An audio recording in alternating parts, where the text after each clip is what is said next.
Attorney Matibag, do you know Mel Sabio? Opo. All right. Now, about 2 months ago, an old audio-video file of the two of you circulated online. By the way, we won't show that video out of respect to your to the party's rights, as well as I saw your wife here also, out of your family members' rights and also out of Mel Sabio's rights. I'll just ask you a few questions. This video circulated online, and you already came out in the media admitting that it was you and Mel Sabio who were involved in that video, correct? Tama po yun. That is a private conversation sa dalawa pong magkaibigan na hindi nagkakasundo. All right. And my only question to you is this. Did that incident demonstrate an emotional outburst on your part? Kasama na po yun, combination na ng galit at disappointment. At ako naman po inamin ko na yan ay isang pagkakamali na akin pong tinanggap na rin at pinagsisihan. All right. Could you recall what you said in that video?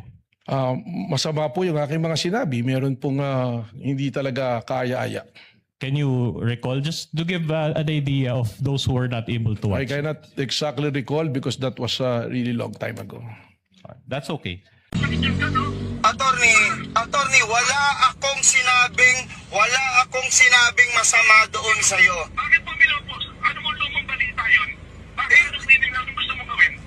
Ha? Attorney, Ano gusto mo palabasin? Nagpapasikap ka? hindi attorney, Bakit mo pinost? Bakit mo pinost? attorney, si Jason nung nagpo-post tungkol kay Yusek Dave, Wala akong pakialam kay Jason. Putang ina mo, ikaw ang kinakausap ko. kaya nga bakit mo ako mumurahin?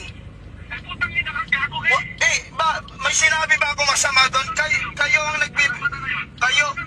ang nagbibigay ng mali siya. Kayo ang nagbibigay ng mali siya. Hindi nga ang sanda na yun. Bakit mo ako kailangan anong mo sa akin? Tayo, kung lalaki ka. Babae yung asawa ko eh. Buntis yung asawa ko. Kaya nga, attorney, dapat kinakausap mo ko na, wala akong sinabi sa iyong masama. Wala kang ginabing masama. Babae yung asawa ko. Buntis. Kaya nga, ano po ba ang kasalanan ko? Sige, anong kasalanan? Pinupost yung lumang balita. Anong gusto mo palabasin? Attorney, politika eh. Politika, may sinabi ba ako masama doon? Putang ina mo ng politika. Ha? Hindi, Hindi. Masyado ka ano ba sinabi kong masama doon? May sinabi ba ako masama? Ang tanong ko nga sa'yo, bakit pinupost mo yung lumang balita? Ha? Balita yun. Hindi lang naman eh. Hindi na balita yung gago. Pag balita ba ako, gago? Bakit ka nagagalit? Luma na pala yun. Pag ina mo, buntis yung asawa ko na nakikita ngayon. Ha? Putang ina ka. Ha? Sige. Yan. Isang oras. Anong isang oras, attorney? Putang ina mo. Isang oras. Bigay ko sa'yo. Huwag mo akong pagmumurahin. Sige. Sige, okay. Ako, bababa ako ng police station para i-report yung pag-ano mo. I-report mo. Opo. Dahil pag pinatay kita, walang ebidensya. Yan. Putang ina ka. Okay yan ha. Meron ho akong ebidensya na sa'yo.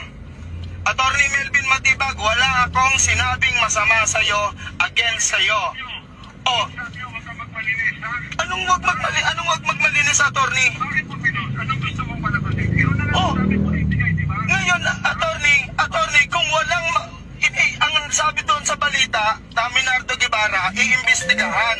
Ngayon, may sinabi ba akong masama doon? Pabor nga sa iyo yan eh. Kung mapatunayang wala, di wala problema. Anong wala doon? Gago ka, may ibig ka sabihin. Yung asawa ko ngayon sumasalit sa Attorney Melvin Matibag, kayo ang nagbibigay. nangyari sa anak ko, ha? Nasa-asawa ko na nagpupuntis kaya, bandaan mo to. Ha? Attorney, balita sa TV yan, bakit mo sa akin isisisi?